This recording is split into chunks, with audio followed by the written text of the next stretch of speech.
Hey, I'm Paul Rabalais, and in this video, I'm going to address 4 reasons why you should not have a living will.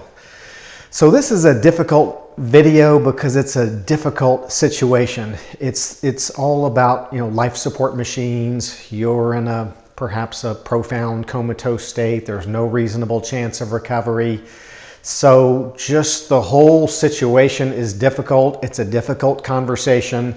And quite frankly, I know too many Americans out there jump to a conclusion on what they think they need and what they want to sign, just because for 29 years I've had people come sit across the table from me and they come in with this list of things that they think they need, and 3 of which include they tell me they need a will, they tell me they need a power of attorney, and they tell me they need a living will.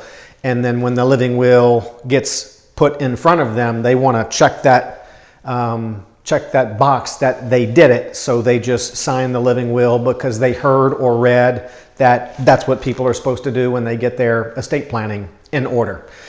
But I want to take a deeper dive and look, this is not a video that says that you should go shred your living will, and this isn't a video trying to discourage people from having a living will. This is a video that kind of looks at it from a little bit of a different side, and I look at it as a video that really informs and educates and allows you to take a deeper look into that decision whether or not to have a living will. Again, I know what happens across America. People go to a lawyer and they get caught up in the important discussions of how to leave what you have to your spouse, to your kids, to your grandkids, how to avoid taxes, how to avoid losing it if you go into a nursing home, who you want out of your family members to handle things when you pass away, when you can't write checks anymore. And all that discussion consumes the entire estate planning conversation, and then the living will is really kind of an afterthought. So I'm going to take a little bit of a contrarian view of the living will so that you can be informed, and so this video, I hope, can take the place of those few minutes in the lawyer's office where there isn't that deep dive on the living will discussion, and maybe this can help take the place of that. All right, so I'm going to go through the 4 reasons where people shouldn't have a living will. And the first one is if you want your family involved in the decision to withhold life support machines, if you're in that profound comatose or that vegetative state with no chance of recovery. I have our Louisiana form here, and I'm sure from state to state the forms are very, very similar, but I am focusing on the form that the Louisiana legislature created and revised over the years. Hasn't been any revisions as of late. But your state, I'm sure you do things a certain way, maybe similar, maybe exactly the same to what we have. But again, if you're not in Louisiana, you want to get some consultation from someone who's knowledgeable in your state on the living will laws. Okay, so if you want your family involved in that decision, perhaps you shouldn't have a living will, because what this says is when you have that incurable injury, disease, or illness, or be in a continual profound comatose state with no reasonable chance of recovery, that's it. By signing the living will, you've made your decision, regardless of what your family may want, may say what you would have wanted. A lot of people, come into my office and they say, I want to sign a living will, but my daughter's a nurse and I want her. She knows what I want, and I want my daughter, having that final say so on life support machines, but I'm supposed to have a living will, so let me sign it. Well, then you're kind of asking for trouble in the future, because the purpose of the living will is to allow you to make the decision and really keep your family from having the burden of having to have the final say-so on life support machine decisions. But some people want their family involved in those decisions. So if you want your family having the final say-so, perhaps after consultation with the doctors and the hospitals, then perhaps a living will is not right for you. And if your healthcare power of attorney, we talked about power of attorney a moment ago, is set up the right way, then without a living will, that person that you designate to make your medical decisions in your healthcare power of attorney will have that authority to make those end-of-life decisions regarding life support machines. So that's the first reason if you want your family involved in that final decision-making authority.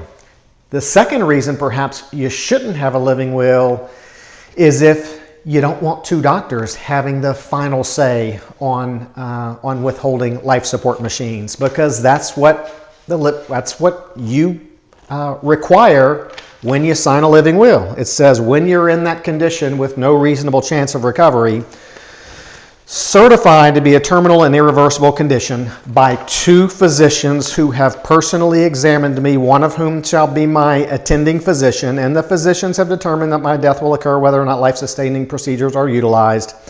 So what you sign when you sign a living will is when those two doctors who have examined you certify that you're in that state with no chance of recovery, that's it. Even if your spouse, your child, your children are all saying, no, no, no, that's not what he would have wanted under those circumstances, you signed your living will, the two doctors make make that call, and that's it. Now, I realize the doctors, when they make that determination and make that certification, they often go to the family because, they want to get that kind of agreement with the family, and hospitals and doctors are, like everybody these days, worried about getting sued.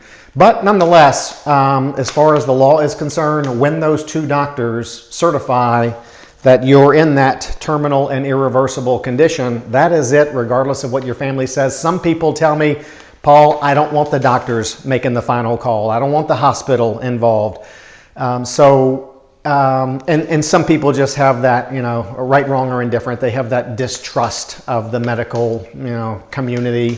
And I'm not here to judge the doctors, but, I've talked to enough people, or having listened to enough people who have talked to me, who, for one reason or another, they don't want the doctors making the final call. And when you sign a living will, the doctors are making the final call. So that's reason number two. You don't want two doctors having the final say.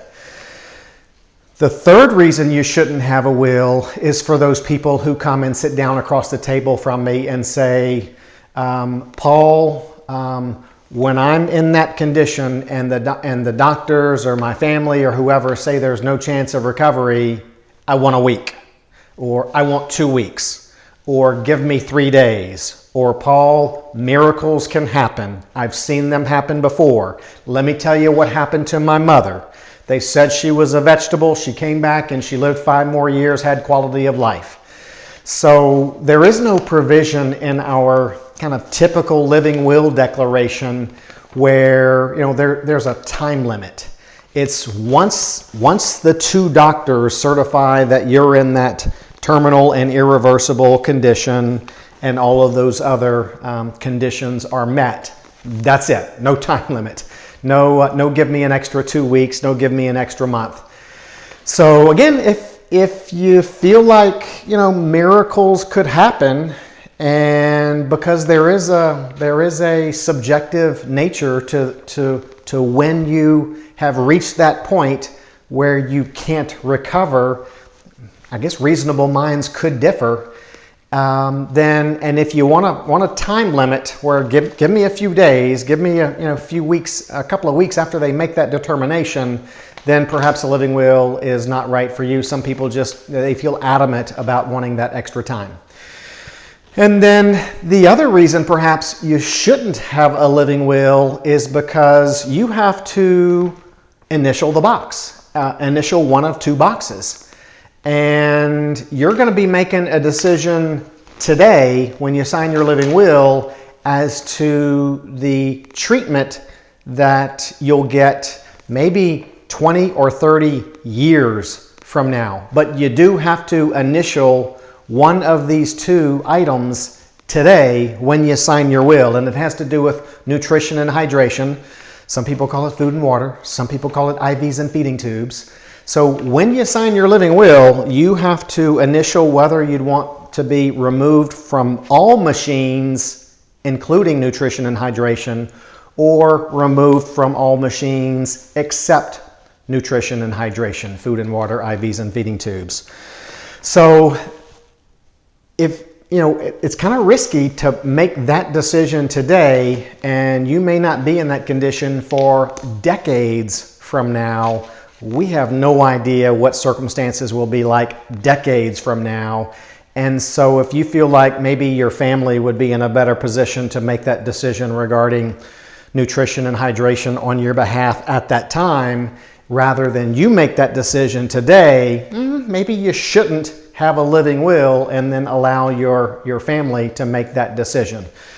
So, I'm going to say it again because I do welcome your comments, but I don't want this video to be perceived as a nobody should have a living will video, or go out and shred your living will because it's useless. I'm not saying that at all. All I'm saying is make an informed decision. Unfortunately, you got to take the time to understand, understand what it means when you sign a living will and how you're making a decision and you're keeping your family from either having to or be able to make that decision, whichever way you look at it. And be able, to have that peace of mind, knowing that you made the informed decision and knowing that you made the right decision for yourself and your loved ones and your survivors. Okay, so all I say there is just be informed. Educational estate planning videos coming at you, on a daily basis, 10 a.m. Central Time. Smash the subscribe button and the notification bell so you don't miss anything. We'll see you tomorrow.